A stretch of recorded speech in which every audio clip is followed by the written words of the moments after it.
A B amchur সংগঠনৰ নেতাজনে আপোনাৰ তেখেতে মন্তব্য দিছে যে লোকপিয়লত অসমীয়া ভাষা নামানে, লোকপিয়লত তেওঁলোকে অসমীয়া ভাষা নিলিখে আৰু অসমীয়া ভাষা তেওঁলোকে উঠাই দিব। এতিয়া আমি এটা কথা ভাবিছোঁ, অসমীয়া জনমঞ্চৰ এটা স্পষ্ট কথা, এই যে এ বি আমচুৰ যে অসমদ্ৰোহী, তেখেতক কিন্তু য'তে পোৱা যাব তেখেতক কাণ তলীয়া চৰ দিয়া হ'ব। তেখেতক অসমীয়া জনমঞ্চৰ কিন্তু আপোনাৰ সতীৰ্থ লগ পালে তেখেতক কাণ তলীয়া চৰ দিয়া হ'ব।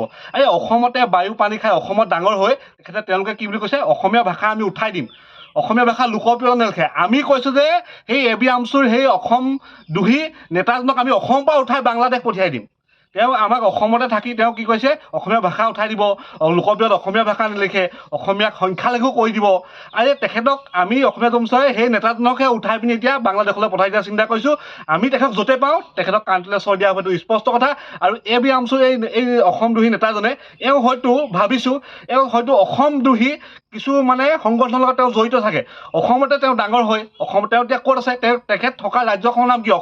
অসমৰ বায়ু পানী খাই ডাঙৰ হৈ তেখেতে অসমীয়া সংখ্যালঘু কৰিবলৈ ক'ত সাহস পালে? তেখেতৰ এইবোৰ ফটোৱামি কথা নহ'ব, তেখেতক কাণ তলীয়া চৰ দি তেখেতক কাণত ধৰাই আঁঠুকৰাই থওঁ আমি অসমীয়া জনমঞ্চই।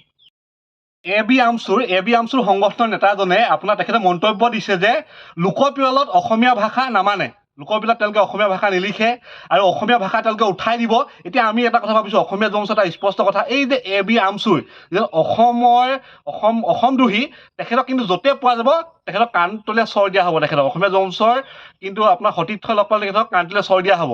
এই অসমতে বায়ু পানী খাই অসমত ডাঙৰ হৈ তেওঁলোকে কি বুলি কৈছে, অসমীয়া ভাষা আমি উঠাই দিম, অসমীয়া ভাষা লোকপ্ৰিয় নেলিখে। আমি কৈছোঁ যে সেই এ বি আমচুৰ সেই অসমদ্ৰোহী নেতাজনক আমি অসমৰ পৰা উঠাই বাংলাদেশ পঠিয়াই দিম। তেওঁ আমাক অসমতে থাকি তেওঁ কি কৈছে, অসমীয়া ভাষা উঠাই দিব, লোকপ্ৰিয়ত অসমীয়া ভাষা নিলিখে, অসমীয়াক সংখ্যালঘু কৰি দিব। আৰু তেখেতক আমি অসমীয়া জনমঞ্চই সেই নেতাজনকহে উঠাই পিনি এতিয়া বাংলাদেশলৈ পঠাই দিয়া চিন্তা কৰিছোঁ।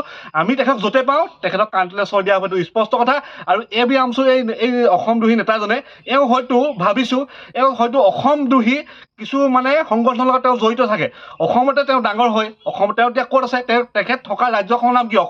অসমৰ বায়ু পানী খাই ডাঙৰ হৈ তেখেতে অসমীয়া সংখ্যালঘু কৰিবলৈ ক'ত সাহস পালে? তেখেতৰ এইবোৰ ফটোৱামি কথা নহ'ব, তেখেতক কাণ তলীয়া চৰ দি তেখেতক কাণত ধৰাই আঁঠুকৰাই থওঁ আমি অসমীয়া জনমঞ্চই।